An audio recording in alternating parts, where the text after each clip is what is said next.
Well, before we proceed, I would again like to remind you that kindly description box में मैंने अपने Telegram channel का link डाला है। उस लिंक के through you can join our Telegram channel. और अगर टेलीग्राम आपके फ़ोन में आपने इंस्टॉल नहीं किया है, करो। It is a very very useful tool. आप जब टेलीग्राम इंस्टॉल कर लोगे, उस पर आपको डेली हम लोग 3, 4, 5 इंपॉर्टेंट क्वेश्चंस क्लास 11th के पॉइंट ऑफ व्यू से, क्लास 12th के पॉइंट ऑफ व्यू से और CUET के पॉइंट ऑफ व्यू से अपलोड करते हैं।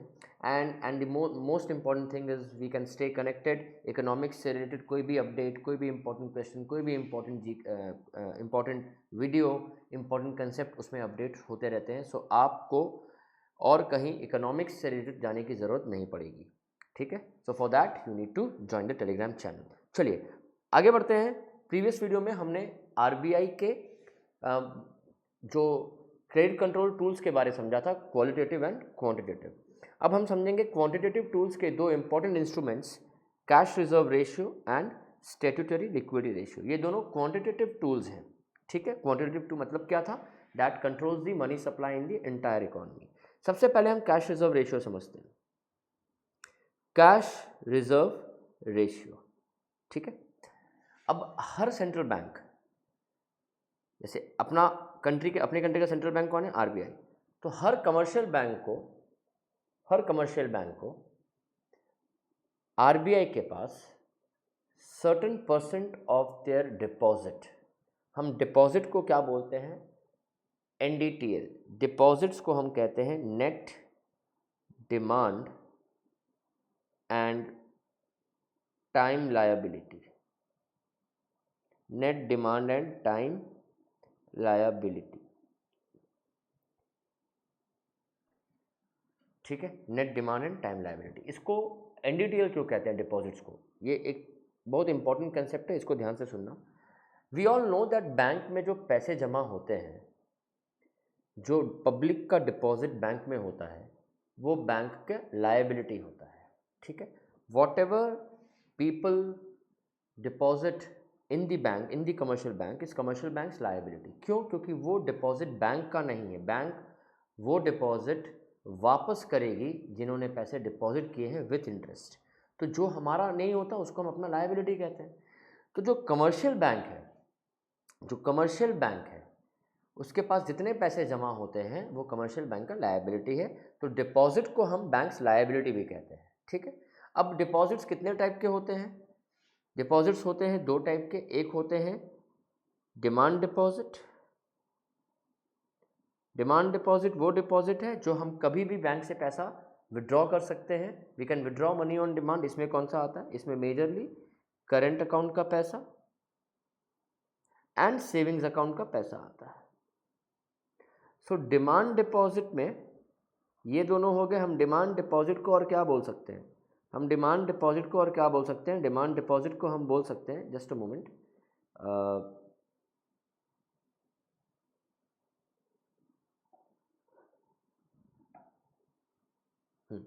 हम डिमांड डिपॉजिट को और क्या बोल सकते हैं? डिमांड डिपॉजिट को, आई एम सो सॉरी, ये हाँ।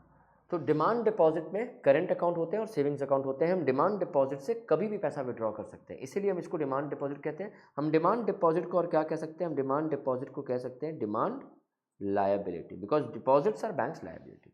दूसरा डिपॉजिट कौन सा होता है?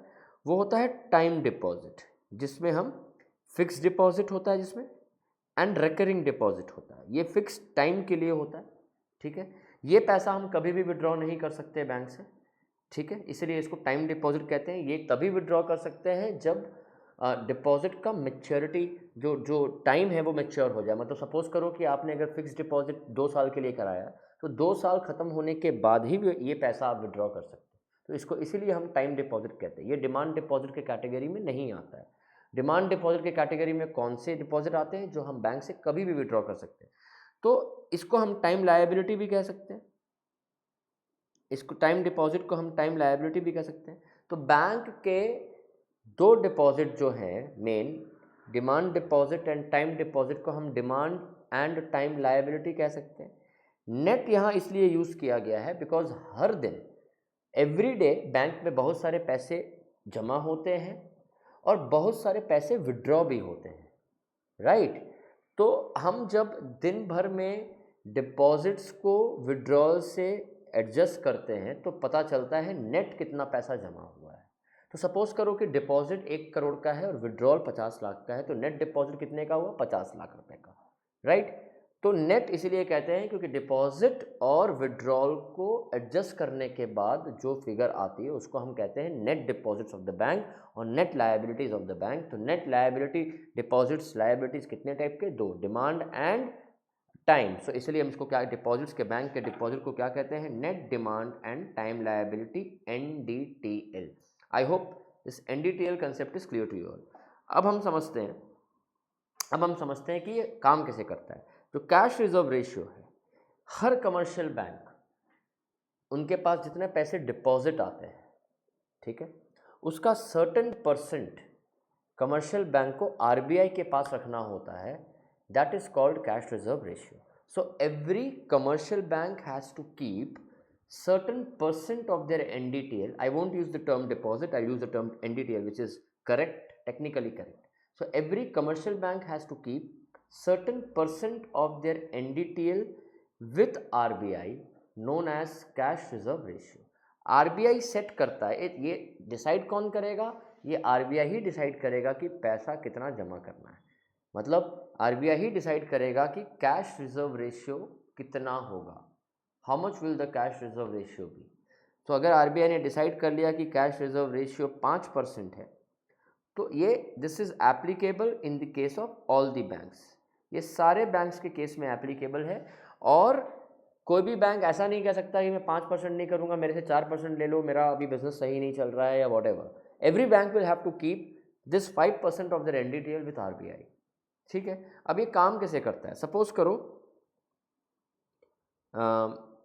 ICICI बैंक, ठीक है, के पास डिपॉजिट है 1000 रुपीज़ और RBI ने अपना जो CRR डिसाइड किया है वो 5% डिसाइड किया है। तो 1000 का 5% मेक्स इट 50। तो ICICI को 5% मतलब 50 रुपये RBI के पास रखने पड़ेंगे और बाकी 950 रुपये को वो यूज़ कर सकता है आगे। तो अब सपोज करो एक्सेस डिमांड है। एक्सेस डिमांड तो हम कैसे सॉल्व? एक्सेस डिमांड क्या है? Excess demand when aggregate demand is more than aggregate supply, ठीक है। इसको सॉल्व कैसे कर सकते हैं? मनी सप्लाई को कम करते हैं। कम कैसे करेंगे? ये सेम 10,000 रुपये RBI बढ़ा करके इसको कर देगा let's say 8%। Now instead of 50 the bank will have to deposit 80 rupees with RBI। अब बैंक के पास कितना पैसा बचा? 920 रुपये। तो जब CRR बढ़ जाए तो commercial bank will have to deposit more money with the RBI and they will be left with lesser cash reserves, है ना। इनके पास पैसा कम बचा and when they will be left with lesser cash reserves they will be able to lend less और market में पैसा अपने आप कम हो जाएगा। तो सी, जैसे ही CRR बढ़ा RBI के पास ज़्यादा पैसा जमा करना पड़ा, कमर्शियल बैंक के पास कैश रिसोर्सेज कम हो गए। कैश रिसोर्सेज कम हो गए तो ऑब्वियसली आगे मार्केट में पैसा भी कम आएगा। लेकिन जब मार्केट में डेफिशिएंट डिमांड होगा, अब क्या करना है? डेफिशिएंट डिमांड को सॉल्व कैसे करना है? मार्केट में पैसा बढ़ाना है, increase the money supply. RBI इसको कम करके 3% कर देगा। जैसे ही CRR घटेगा, अब इनको 30 रुपये जमा करने हैं RBI के पास और अब उनके पास बच गए 970 रुपये। Now commercial bank has more cash resources so they will be able to lend more. So this is how the entire system works. तो whenever RBI wants to reduce the money supply during the problem of excess demand, the cash reserve ratio goes up. देखो ये नाम से ही समझ में आ रहा है, cash मतलब पैसा, डिपॉजिट का सर्टेन रेशियो रिजर्व करना है, रिजर्व करके RBI को देना। अब याद रहे कि RBI कमर्शियल बैंक को कैश रिजर्व रेशियो जो जमा होता है उनके पास, उस पर इंटरेस्ट नहीं देता है। This is a blocked fund for the commercial bank. ये पैसा कमर्शियल बैंक का ब्लॉक हो जाता है, इस पैसे को वो यूज़ नहीं कर सकता है। सो ये जो है ना, ये एक ऐसा टूल है जो कमर्शियल बैंक के पैसे को पूरी तरीके से ब्लॉक कर देता है, ठीक है। और इस पे कोई भी इंटरेस्ट आरबीआई कमर्शियल बैंक को नहीं देता है, राइट। अब देखो ये 8%, 3%, 2%, 5% से आपको दिख रहा होगा कि 20-30 रुपए का फर्क पड़ रहा है, लेकिन मैं आपको बता दूं कि अगर आरबीआई 1% आज के डेट पे सीआरआर बढ़ा दे, ठीक है, बैंकिंग टर्म्स में इसको 100 बेसिस पॉइंट्स कहते हैं, बैंकिंग टर्म्स में इसको क्या कहते हैं, 100 बेसिस पॉइंट्स। सो 100 बेसिस पॉइंट्स मेक्स 1%। तो बैंकर्स कभी 1% नहीं बोलेंगे, वो 100 बेसिस पॉइंट्स बोलेंगे। सो 100 basis point, 50 basis point makes 0.5%, 25 basis point makes 0.25%। सो अगर आरबीआई 1% सीआरआर बढ़ा दे, तो इस सिचुएशन को समझो कि सपोज करो कि सीआरआर रेट 5% था पहले, सीआरआर रेट 5% था पहले, ठीक है, और मतलब हर कमर्शियल बैंक ने 5% जाके जमा कर दिए होंगे आरबीआई को, है ना, उनके पास जो भी एनडीटीएल था उसका 5% जाके आरबीआई को जमा कर दिया गया, ठीक। लेकिन अगर आरबीआई ये प्लान करे कि हम सीआरआर बढ़ा के 6% करेंगे, तो मतलब हर कमर्शियल बैंक को 5% के बदले 6% अब जमा करना है एनडीटीएल का आरबीआई के पास, मीन्स 1% एक्स्ट्रा। तो ये 1% बढ़ाएंगे तो सारे कमर्शियल बैंक अपने डिपॉजिट का 1% एक्स्ट्रा आरबीआई को ला के देंगे, है ना। और ये 1% इज इक्वल टू, आज के डेटा के हिसाब से ये 1% अगर आरबीआई सीआरआर बढ़ाता है तो सारे कमर्शियल बैंक जाके आरबीआई को 1% एक्स्ट्रा देंगे। That 1% extra will be equal to approximately 80,000 crores। मतलब 1% सीआरआर बढ़ने से जो कमर्शियल बैंक 1% एक्स्ट्रा आरबीआई को जमा करते हैं, दैट इज वर्थ 80,000 करोड़।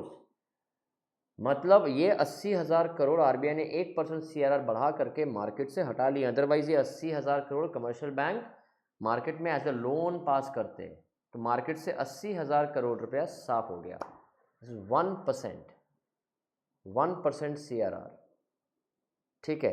तो आप हिसाब लगा लो कि कितना बड़ा इम्पैक्ट है ये, ठीक है। तो ये CRR, everybody clear. Now let's do the second concept, statutory liquidity ratio, SLR.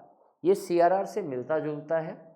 जैसे सीआरआर में क्या था कि कमर्शियल बैंक आरबीआई के पास पैसा जमा रखती है सर्टेन परसेंट, एसएलआर में certain percent of NDTL, certain percent of NDTL the bank needs to keep with itself। तो आप समझो एक बात को, सपोज बैंक के पास 1,000 रुपया NDTL है, CRR 5% है, तो 5% के हिसाब से 50 रुपये आरबीआई के पास चले गए। और अगर SLR 20% है तो 20% अब क्या है, देखो समझो, CRR भी percent is on NDTL, SLR भी the percent is on NDTL। तो 20% ऑफ NDTL 200 रुपया हो गया। ये 200 रुपया RBI will keep with it self, sorry commercial bank will keep with it self. ये 50 रुपये आरबीआई के पास जाएगा, 200 रुपये बैंक अपने पास रखेगा। ये 200 रुपये बैंक रख सकता है 2-3 फॉर्म में। पहला, this 200 can be kept with the bank in the form of cash और in the form of any liquid asset like gold, government securities, shares, etc। और शेयर्स भी, कोई भी शेयर्स में ये पैसा नहीं रख सकते। ये आरबीआई एक लिस्ट अप्रूव करके देता है, आरबीआई एक लिस्ट अप्रूव करके देता है, वो लिस्ट पे ही, उसी शेयर्स पे ही आप लगा सकते हो पैसा, अदरवाइज नहीं। तो SLR is certain percent of NDTL that the bank needs to keep with itself either in the form of cash or in the form of any liquid asset। liquid asset मतलब asset that can be converted into cash immediately, ठीक है। ये भी कितना है, ये भी RBI ही decide करता है। इस पे इसका कोई भी रोल नहीं है कि बैंक अपने मन से इसको डिसाइड करे। सीआरआर और एसएलआर में एक डिफरेंस ये है कि CRR goes to RBI and SLR bank needs to keep it itself. तो एसएलआर के पैसे से बैंक कुछ फ्लेक्सिबिलिटी है। देखो ये एसएलआर का पैसा जो बैंक अपने पास रखेगा वो लोन नहीं दे सकता उसका, मतलब ये 200 रुपये जो हमारे एग्जाम्पल में ये 200 रुपया है, ये बैंक ये लोन देने के लिए यूज़ नहीं कर सकता, ठीक है। ये बैंक अगर किसी का पैसा डिपॉजिट किया हुआ है, विड्रॉ करने आएगा तब एसएलआर के पैसे से निकाल के देगा, लेकिन ये लोन नहीं है, ये वो पैसा है जो बैंक के पास किसी का डिपॉजिट था। This money can not be given in the form of loan to anybody, number 1। Number 2, SLR का पैसा बैंक अपने पास रख के किसी लिक्विड एसेट में इन्वेस्ट कर सकता है, जैसे गोल्ड है, तो गोल्ड का अगर प्राइस बढ़ेगा तो बैंक को उसमें फ़ायदा होगा, ठीक है। तो bank can keep this SLR का money with themselves either in the form of cash और गोल्ड। थोड़ा फ्लेक्सिबिलिटी है इसमें, सीआरआर में तो एकदम फ्लेक्सिबिलिटी नहीं है, वो पैसा चला गया। तो इसमें भी वही बैंक करेगा जो सीआरआर में कर रहा है। एक्सेस डिमांड के टाइम पे एसएलआर बढ़ेगा, एसएलआर बढ़ेगा तो बैंक को, सपोज करो बैंक के पास एनडीटीएल 1000 रुपया है, अगर एसएलआर 20% है तो बैंक अपने पास 200 रखेगा और वो उनके पास बचा कितना, 800। और अगर एक्सेस डिमांड के टाइम पे ये एसएलआर क्या करेंगे, बढ़ा के कितना कर देंगे, लेट्स से एसएलआर को बढ़ा के कर दिया 25%। अब बैंक कितना रखेगा अपने पास, 250 अलग करेगा, बैंक 750 ही यूज़ कर सकता है। और डेफिशिएंट डिमांड के टाइम पे अगर बैंक चाहेगा मार्केट में ज़्यादा पैसा आए तो वो एसएलआर को घटा के 15% कर देगा, अब वो अपने पास 150 रखेगा, बाकी 850 वो मार्केट में लोन के फॉर्म में दे सकता है, ठीक है। सो this is how SLR also, SLR का फंक्शनिंग जो है वो सीआरआर जैसा ही है, लेकिन बस उसमें एक बेसिक जो डिफरेंस है, SLR the bank needs to keep with itself and CRR goes to RBI. बाकी एक्सेस डिमांड के केस में दोनों बढ़ता है, एसएलआर या सीआरआर, और डेफिशिएंट डिमांड के केस में दोनों घटते हैं। So I hope today's session is clear to you all. If you want to see detailed videos you can always call us on the given number and inquire about the videos. The videos are available at a very nominal cost and videos are made in detail. ठीक है, thank you so much, see you guys.